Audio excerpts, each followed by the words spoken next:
Hello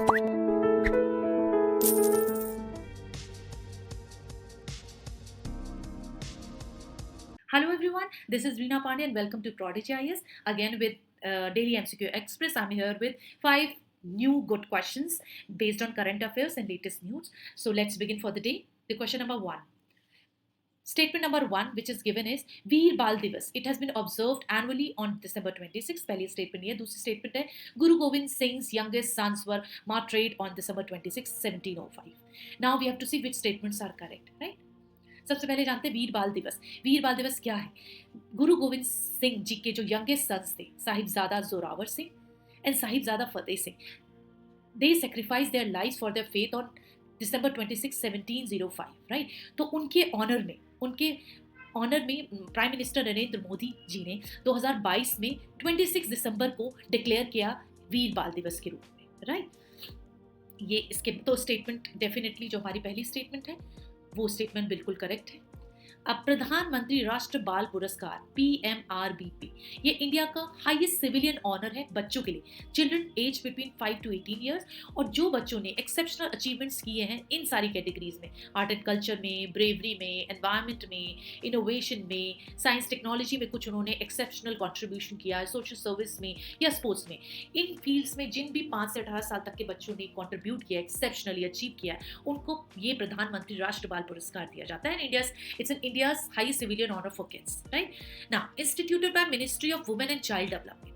ये awards जो हैं ये कन्फर किए जाते हैं annually by president of India इनको देते हैं. ये अनाउंस किए जाते हैं 26 दिसंबर को वीर बाल दिवस के दिन, बट प्रेजेंट किए जाते हैं on the Republic day on 26 January, right? So the answer to this question is A.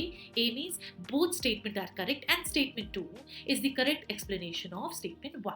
Okay. Now let's proceed to the next question. With reference to the Mahabodhi temple, ये सारी statements है. पहला क्या है? It marks the place where Gautam Siddharth gave his first sermon. दूसरा है इसका जो architecture है वो categorize किया जाता है गुप्ता स्टाइल से. थर्ड है it is the earliest surviving examples of brick architecture. और फोर्थ है Mahabodhi temple complex is recognized as the oldest Buddhist structure in the world. अब देखते हैं कौन सी स्टेटमेंट सही है. जो महाबोधि टेम्पल है बोध गया में, it is in Bodh Gaya and it is the place where Buddha attained enlightenment under the Bodhi tree. So Bodh जो महाबोधि टेम्पल है वहां पे उन्होंने फर्स्ट सर्मन नहीं दिया था. फर्स्ट सर्मन तो उन्होंने दिया था at Sarnath near Varanasi, right? So Mahabodhi temple in Bodh Gaya, it is that place where Gautam the Buddha attained enlightenment under the Bodhi tree, right? While the Mahabodhi temple is one of the earliest surviving Buddhist temples, yes, earliest surviving Buddhist temples हैं built which is entirely built of brick, जो पूरी तरह से brick से बना है, but it is not the oldest Buddhist structure in the world. तो statement 1 और 4 जो है वो इनकरेक्ट है. अब महाबोधि टेम्पल है वो रीबिल्ड किया गया during the Gupta period 5th to 6th century CE के बीच, एंड ये एग्जिबिट करता है features characteristics of Buddha architecture including sculptural reliefs and decorative elements, and it is the oldest surviving brick structures in India. Definitely it is the oldest surviving brick structures in India जो हमें Gupta period के advance brick work के बारे में बताता है. तो statement 2 और 3 बिल्कुल करेक्ट है. So the answer to this question is B. B means 2 and 3. Now let's proceed to the third question.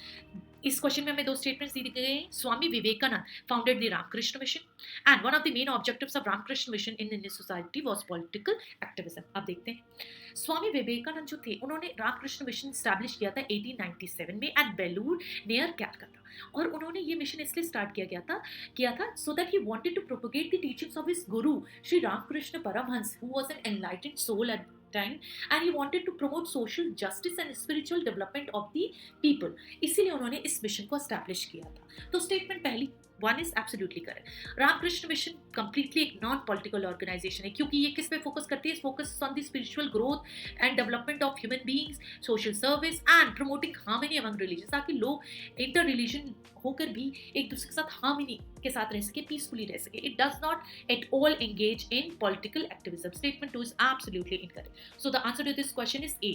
Only one statement. Okay, now proceed to the question number 4. The Purchasing Managers Index (PMI) index primarily measures which of the following? पहला है level of consumer confidence in the economy.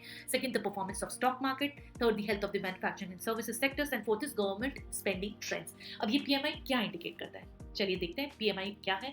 जो purchasing managers index है, ये एक economic indicator है जो सर्वे based है। जब हम एक लार्ज सेट ऑफ पॉपुलेशन का सर्वे करते हैं तो उसमें से ये इकोनॉमिक इंडिकेटर निकल के आता है जो मेजर करता है कि जो हमारे मैन्युफैक्चरिंग और सर्विसेज सेक्टर्स है, जो इंडस्ट्रीज है इस सेक्टर्स में, वो कैसा परफॉर्म कर रही है, उनकी हेल्थ क्या है। Health means they are profitable और नॉट, वो एक्सपैंड कर रही हैं या वो कॉन्ट्रैक्ट कर रही हैं, इस इंडिकेटर को वो बताता है।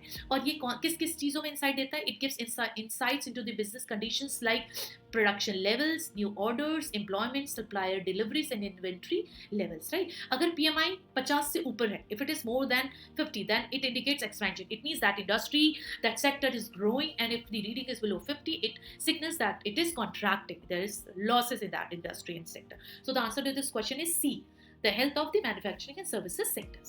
Now, let's move to the fifth question. Consider the following statements with respect to the non-performing asset. क्या है NPA? High gross NPA ratio indicates poor asset quality and increased credit risk. Second क्या है? Doubtful assets are loans classified at NPAs for less than 12 months. अब देखते हैं कौन सी statement सही है।